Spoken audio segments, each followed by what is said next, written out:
the Sisters of Battle Codex is out, and people have had a chance to look at it and give some opinions online, and think about different units. I'm going to sort of run through some of the changes and talk about the different units and how I think they're going to work, or some experience with a little bit of how some of them have worked so far.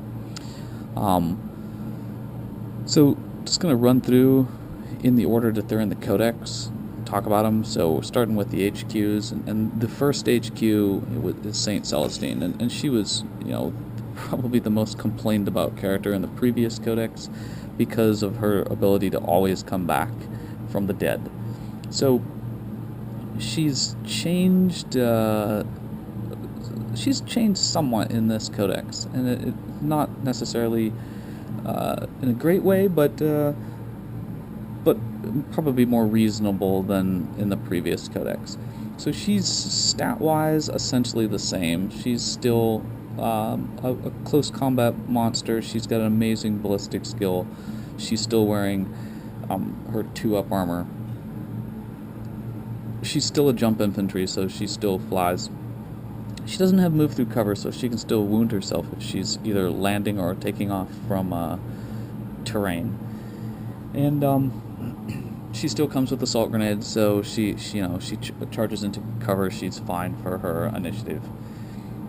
She still has her Ardent Blade, which has the heavy flamer essentially attached to it, and it's changed. It is now a power sword, basically, that gives her +2 to her strength. So no longer is it essentially a poisoned weapon that is wounding on a 4+. It is now just a sword that gives her a +2 to her strength. That's a big change for her, because she can no longer wound really tough monstrous creatures. She still has her crack grenades, so she can always strike at strength 6 against a big tough monstrous creature, but it's not going to be AP3. So, if she goes up against a rhino, she's more likely to take it out with this sword than with one crack grenade. But otherwise, it's probably a significant change that might benefit her in some situations where she's fighting low toughness opponents, and hinder her if she goes up against a Wraith Knight or something. She has the Beacon of Faith Warlord trait, and that one it's considering that she's going to be downrange in all likelihood, she might just deep strike in. I'm not sure how much it will really pay off for her. She has most of her previous rules, but she now gains hit and run, so that's pretty cool. It means she can get out of combat. Previously she was locked in combat. She's still fearless, so she can't fail a morale check and run.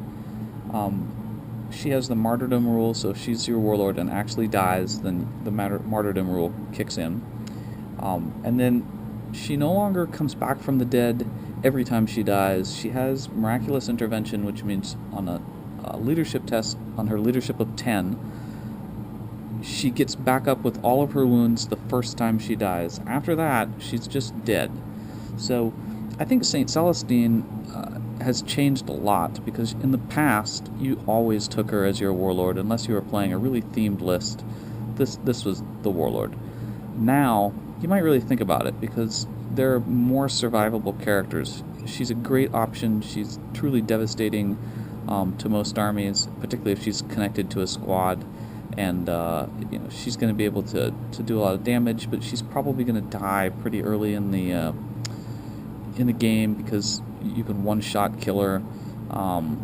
Sure, she has a 4 or 6+ invulnerable save, but she's still a toughness 3 model without Eternal Warrior. So I think she's still a pretty good choice. I think she still has the previous function of leading assaults downrange. She can deep strike. She has a heavy flamer, so all of that is good. But she's no longer your must-take warlord. However, it is important to know she is leadership 10. So if you take Saint Celestine, the only other character who could be a warlord would be a canoness. Everyone else who's in the HQ slot has leadership 9, which means they by default aren't the warlord if Saint Celestine is present, because she has the higher leadership. So she's still a good choice. She's still quite versatile. She's still quite capable of doing a lot of damage, but she's not as annoying to your opponents, and probably not as mandatory a choice for Warlord in 40k missions. But still an awfully good choice, particularly since she can die once and come back with all of her wounds restored. Alright, let's talk about Uriah Jacobus, or Jacobus. This guy, he changed a lot in the new codex, and probably is far less important than he was in the previous codex. Because of the way that faith points changed, he no longer gives you a reroll to your acts of faith,